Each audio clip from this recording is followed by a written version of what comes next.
Shabbat Shalom. Purim is very close to my favorite holiday.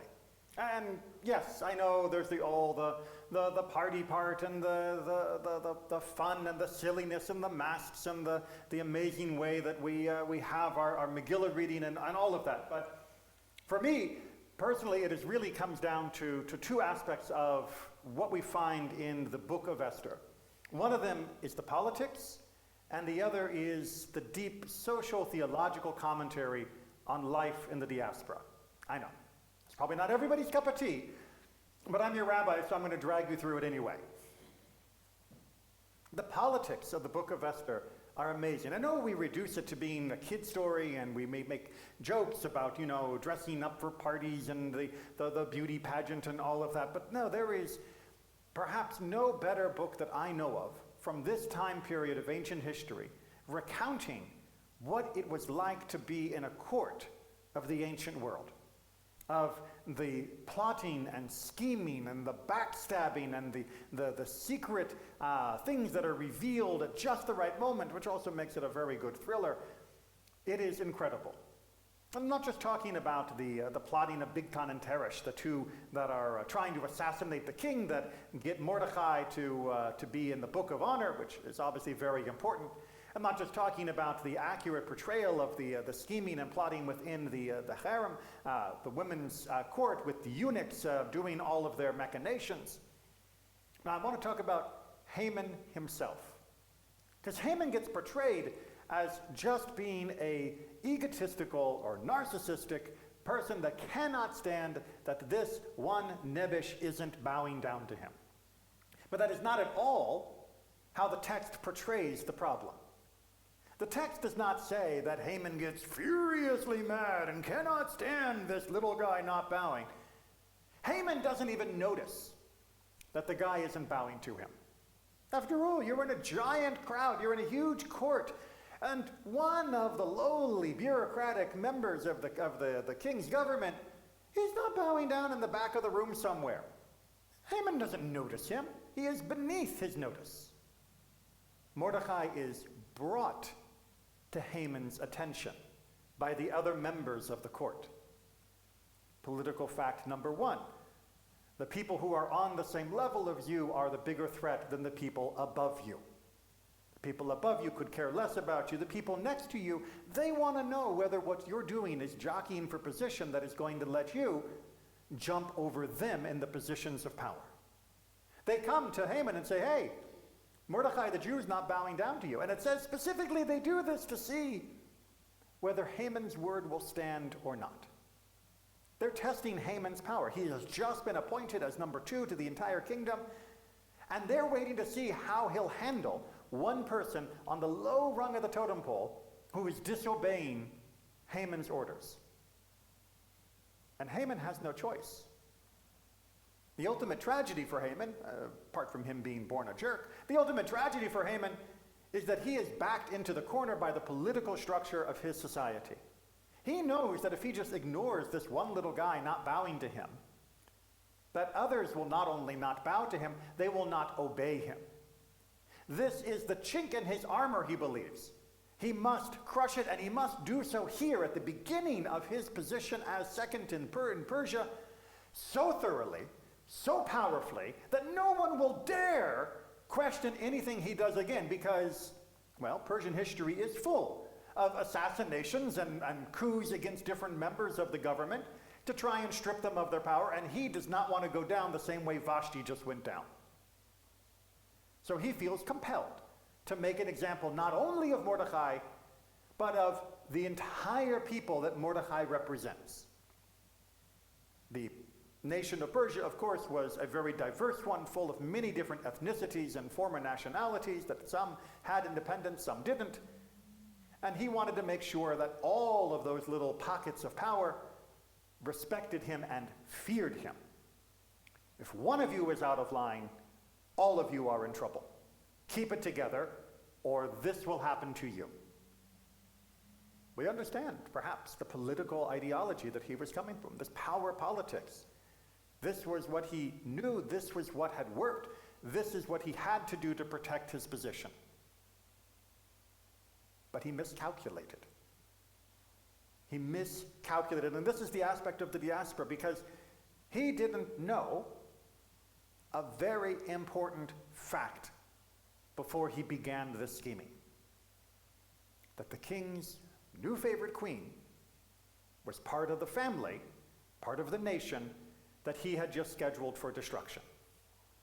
He miscalculated. Now, why didn't he know that Esther was also Jewish? She kept it hidden. Why did she keep it hidden? She was afraid of politics.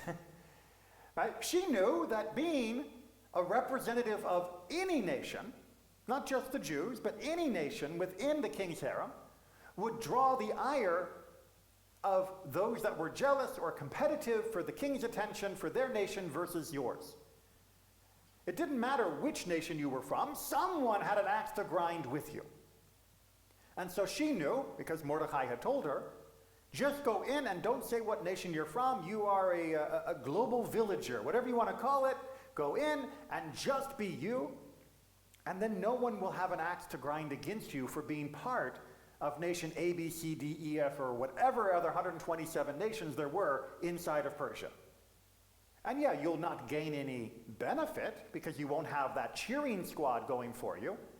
But you also won't gain the negative of having the people who are angry at those nations trying to tear you down the same way that Haman is trying to tear down the nation of the Jews because he doesn't like Mordecai. You will be insulated from the political machinations of Persian court politics. It was good advice. But it was also sad, because throughout our history, Jews have known that if you stand up too much as a Jew, you get knocked down. There were literal laws in both the Muslim and Christian world of how tall a synagogue could be built to make sure we didn't stand up too high. Literal laws. Laws about where we could live. Laws about what company we could keep. Laws about when we had to get back behind the ghetto walls, at what time of day. Law about what jobs we could be in. At any time a Jew crossed one of those laws, often with the local lord or even king's permission, well, they became a target, and so did the Jews. The courtly Jews, the ones that were the financiers in some cases to the king, in other places the doctors to the king, they often drew attacks not only to themselves but to all of the Jews in that area. But of course they had the king's ear, which meant they could also provide some benefit. It was a terrible cost-benefit analysis, a terrible place where a miscalculation could mean not only your death and the death of your people, or their exile, or the stripping of their property, or any of the other indignities that were imposed upon us over the centuries. And that was the line, the tightrope that our people have had to walk for nearly 2,000 years. And Esther is the first representative in the entire Tanakh that shows us what that life is going to be like going forward. It's one of the reasons why it is such a beloved story for us in the diaspora, because it shows, yes, we understand what she was trying to play. Is she going to be in this position? Will she have power? But if she uses the power, will she become a target? And if she doesn't use the power, then why be in that position? Not that it was her choice. But Haman miscalculated. He didn't know there was this secret mole, Jewish person hiding out within the women's court. Didn't know that she had become the new favorite. Didn't know the king liked her enough that even if she broke the rules, he would forgive her.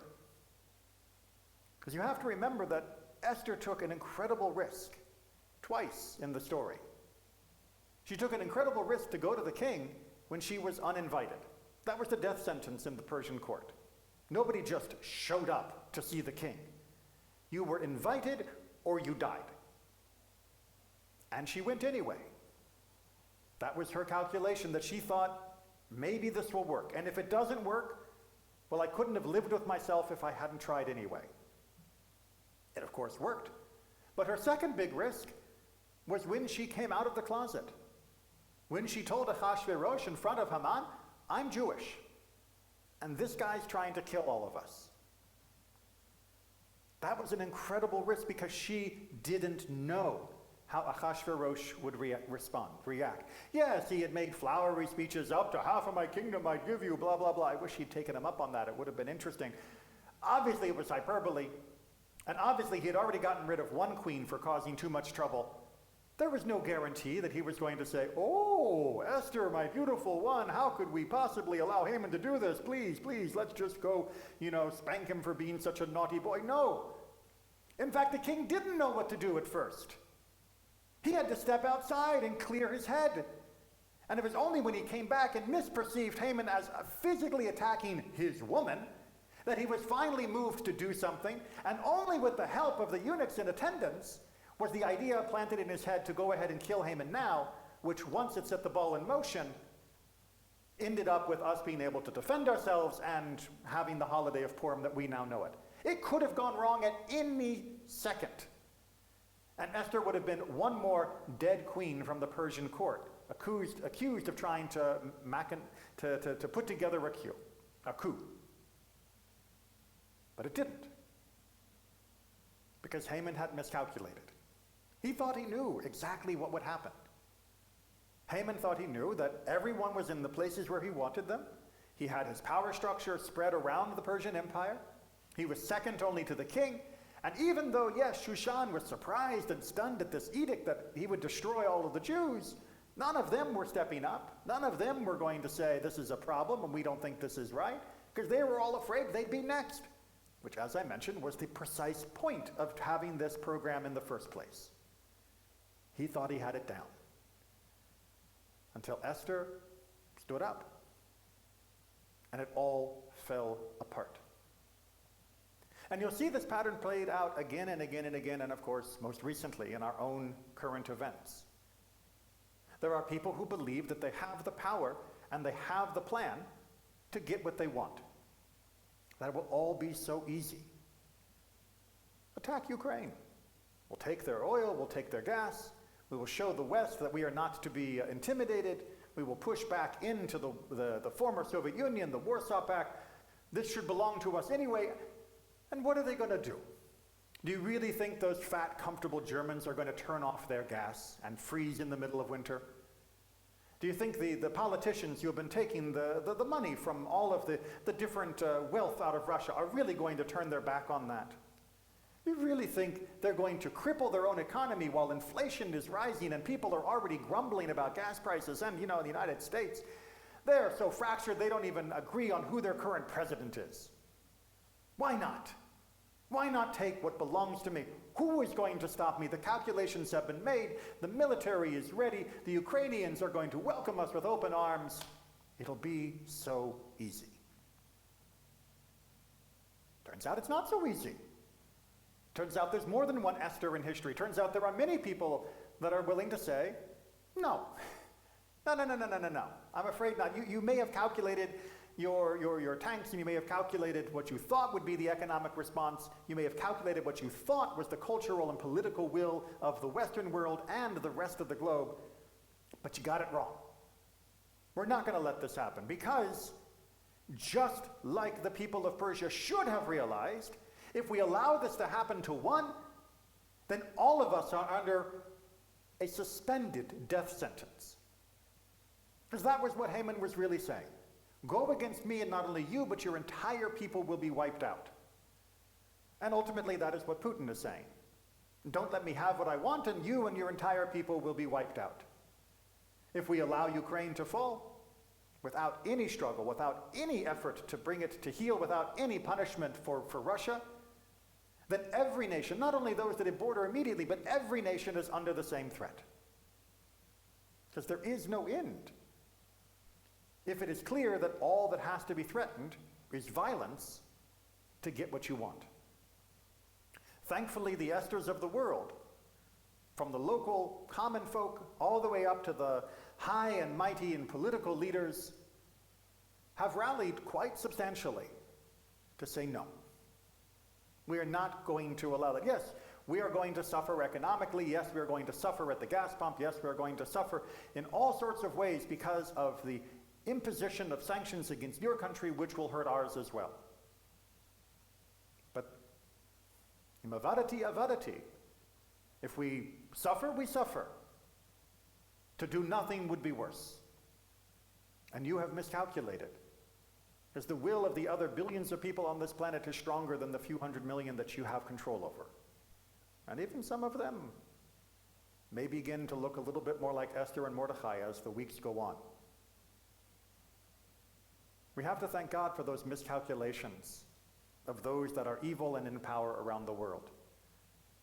Because it has allowed the cracks of light to shine through and overtake the worst situations again and again.